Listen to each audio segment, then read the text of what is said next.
Speaker, none of that is true. But what is true is that yesterday in a historic vote, a majority of MPs demanded that the Prime Minister sit down and just listen to the premiers. It's baffling to understand why he's so afraid of meeting with them. It's not like they're going to ask him to put together IKEA furniture or help them move.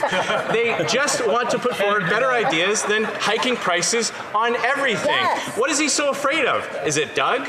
Is it Blaine? I know Scott Moe, Mr. Speaker. He's a really nice guy. Why doesn't the Prime Minister just meet with him? Hey gang, what's up? Just Aaron right here, Question Period Canada. You guys recognize Andrew Scheer from the introduction? Well, he's a wild one. He's from Saskatchewan. He's been in Parliament since 2004, one of the most experienced Conservative MPs currently in Parliament. He was only 25 when he started. He's held a number of positions, including Speaker of the House and many cabinet positions in the Harper government. So let's take a look at this very interesting piece that his people threw together about Trudeau and a new word they're trying to introduce to the Oxford English Language Dictionary because Trudeau is a fake and a phony. Let's take a look. It's a pretty fun piece. But we've got to get rid of this guy, Trudeau. We need an election to change things up, get things back on track. Let's take a peek at this piece that Andrew Scheer's people put together. It's a lot of fun. Let's take a peek. You know, over the years, I've noticed something about Justin Trudeau and how he attacks his enemies. He accuses his political enemies of the very thing that he himself is guilty of. It's like if he stole a bag of apples, he'd stand up the next day and accuse his opponents of being an apple thief. While the Conservative leader is muzzling his own caucus and putting himself first, we'll keep putting Canadians. The Honourable. This one is just too easy. He walked into it. He had to muzzle a member from Newfoundland who called for an end to his leadership, joining another senator who did the same. And I went through the entire Oxford English Dictionary looking for the right word that describes that. And there just is not a word in the entire English language that accurately reflects that. There are words like hypocrisy, projecting, gaslighting, lying. But what Trudeau does is more than that. In some ways, it's a blending of aspects of all those other words into one new word. So I'm going to petition the folks at the Oxford English Dictionary and try to get them to add a new word to the English language called trudeau-ing. In the search through the English language, going back to Shakespeare and Chaucer, when you think about all the countries of the world that have added their own flavor to the English language, Canada, New Zealand, India, Australia, none of that has a word to accurately describe what Justin Trudeau does to his political enemies. And not in an abstract way. We're not talking about concepts here. We're talking about very real, tangible actions or words that Trudeau has done or said that he then flips around and tries to accuse his opponents. Let's start with the most obvious one. A friend of mine said to me one time, you know how you can tell when you've won an argument with a liberal? It's when they accuse you of being a racist. Justin Trudeau does that all the time. You know, I'm sure that he's called at least 10 people a racist before he has his breakfast. It's a standard liberal tactic. Lose an argument, accuse your opponent of being a racist. Now, of course, Justin Trudeau's done this on many occasions. Souvent misogynes, souvent racistes aussi. They claim to be tough on crime, but really just tough on Black Canadians and Indigenous people. Angry mobs hurling racist epithets.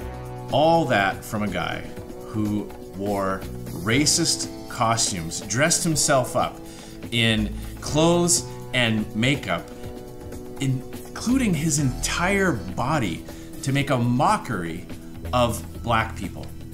And he turns around and accuses other people of the very thing he himself is guilty of. Because anti-Black racism is happening here, everywhere in Canada, every single day.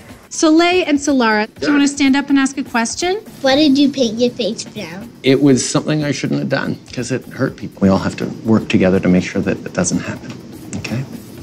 Another attack that Justin Trudeau loves to use is the issue with First Nations. He'll often accuse his opponents of not prioritizing or taking seriously our relationship with Indigenous communities. These are the hard truths we must confront as a society.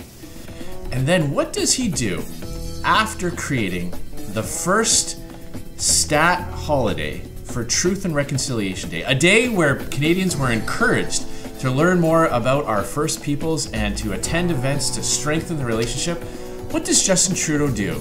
Trudeau's plane, a Royal Canadian Air Force Challenger, left the national capital at 7 a.m. Ottawa time. He was within a couple of 100 kilometers of Kamloops, but he flew right over. Trudeau and his wife are then seen hiking the beach near the $18 million oceanside home that they have rented.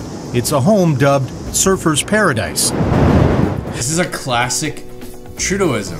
In fact, after he got caught, his explanation was an even more important part of Trudeau-ing, where he says that it's a learning opportunity for everyone. The first National Day of Truth and Reconciliation was a time for Indigenous people and non-Indigenous people alike to reflect and connect, think about the past, but also focus on the future. Trying to bring every Canadian in with his guilty actions. He's the one that chose to go surfing on Truth and Reconciliation Day. He's the one that's living it up on a beach in BC on a day that was meant for Canadians to learn more about our Indigenous communities. And then he says that all Canadians can learn from this mistake? Classic Trudeau-ing. Another famous Trudeau attack is accusing his opponents of being anti-women, saying that they don't stand up for women's rights or they don't respect women. First of all, I'm going to keep saying loud and clearly that I am a feminist until it is met with a shrug. Don't forget the Jody Wilson-Raybould scandal, where she stood up to his attempts to politically interfere in a criminal court prosecution, and she got fired. I experienced a consistent and sustained effort by many people within the government to secure a deferred prosecution agreement with SNC-Lavalin. These events involved 11 people from the Prime Minister's office, the Privy Council office, and the Office of the Minister of Finance. Expressing a lack of confidence in our government and in me personally as leader, it's become clear that Ms. Wilson-Raybould and Dr. Philpott can no longer remain part of our Liberal team. Remember when he used to say, add women, change outcomes? Well, I guess when you remove women, you get the same old Liberals. It doesn't stop there. A former Liberal MP blew the whistle on how Justin Trudeau treated her, trying to bully her, yelling at her, berating her to the point that she couldn't serve in Parliament anymore. I wanted him to know that, I was smart, I was strategic, and I didn't want to be a token in his government. Well, it's not that I felt tokenized, Andrew. There's evidence of that. In my role with the Prime Minister, the 3 international events that I attended were the state visit to Washington, in which I only met Obama. I had no other meetings or anything else to do during that whole time. The opening of the National African American Museum in Washington, again, no other meetings, and the inauguration of President Akufo-Addo in Ghana. All 3 of those international events had a very specific focus, and it was related to my Blackness. Well, the conversation was a courtesy call to tell him that I was no longer going to be running in the 2019 election. What I got was, Selena, I can't have you make this announcement today because Jody Wilson-Raybould resigned today and I can't have 2 powerful women of color leave. He went on to talk about his privilege and how people keep talking about his privilege. He went on to say that I should appreciate him. I should appreciate what he's done for me in the time that I've been in government, as if I didn't work hard. And at the end of it, at the end of his rant, I said, mother, who the fuck do you think you're talking to? First of all, I'm going to keep saying loud and clearly that I am a feminist until it is met with a shrug. Now, gaslighting is an important aspect of Trudeau-ing. It doesn't quite capture it enough, but it's a big part of it. Like, remember when Justin Trudeau brought in all kinds of laws and rules, forcing people to lose their jobs if they didn't want to take the COVID vaccine, if they wanted to make their own healthcare decision? The mandatory vaccination that's in place immediately for federal employees will look like. Proof of vaccination will be required by no later than the end of this month for all federal employees. Mid-November, enforcement measures will make sure that everyone is vaccinated. People who choose not to get vaccinated don't get on a plane or a train, don't get to work in the public service, don't get to go to movie theaters or gyms or restaurants and other non-essential services. That's how we keep people safe. Justin Trudeau made it so you could literally lose your job. You couldn't get on an airplane. You couldn't get on a train. Members of our armed forces who had served their country with pride and honor were suddenly kicked out for wanting to make their own healthcare choices. And then what does Trudeau do? He goes on TV and says this. And therefore, while not forcing anyone to get vaccinated, I chose to make sure that all the incentives were there. Classic Trudeau-ing, taking gaslighting to a whole new level that it needs a new word.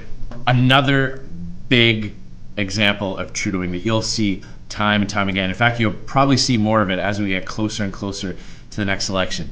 And that is Justin Trudeau accusing his opponents of dividing Canadians. It has always been easier to divide in politics than to bring people together.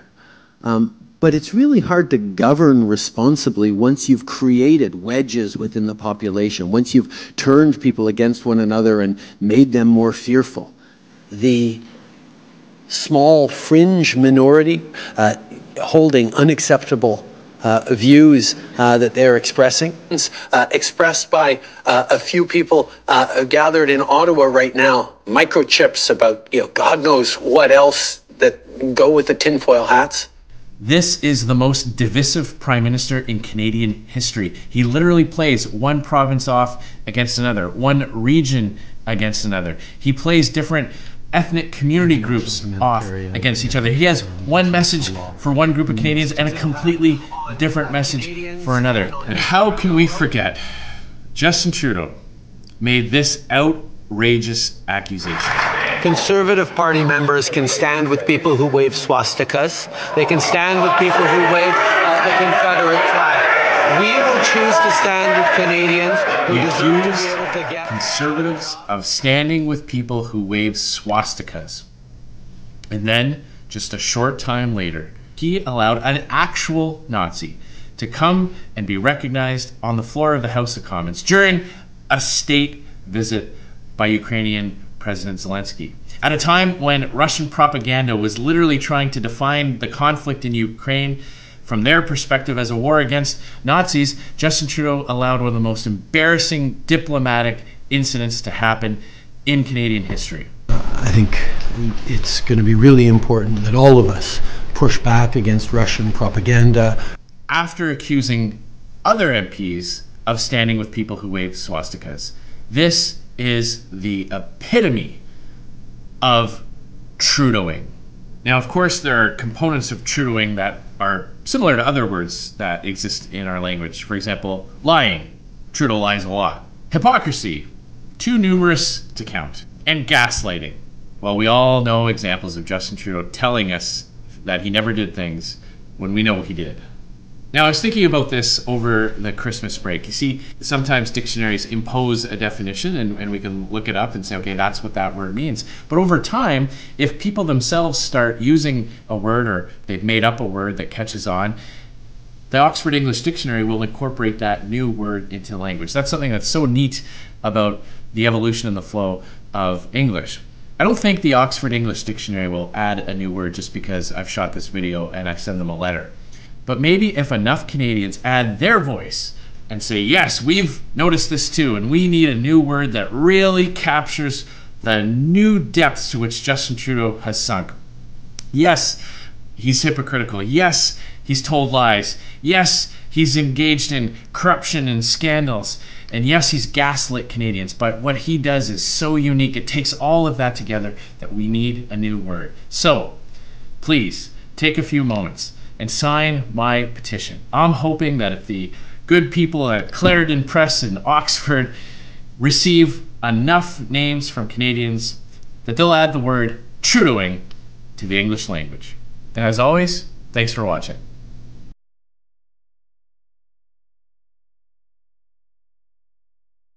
Are you trudeauing me right now? Andrew Scheer is a funny guy. Like, that's a pretty funny video, and it's a very funny petition. If you're interested in taking part in signing that, there's a link below. What are we going to do about Trudeau? He's got to go. Andrew Scheer seems to be doing his part. What are we going to do, guys? In the meantime, my name's Aaron. This is Question Period Canada. We watch the daily broadcasts of the question periods together in a live community with a great chat room. It's a lot of fun to get caught up on what is going on in our daily Canadian soap opera. So come and join one of the live shows. Like, subscribe, get notified, share, all that fun stuff. Have something healthy to eat, and come back and join us. Learn more about Canadian federal politics. Aaron, Question Period Canada. Catch the next video. Thank you for watching this one. Have something healthy to eat today and try to stay warm. All right.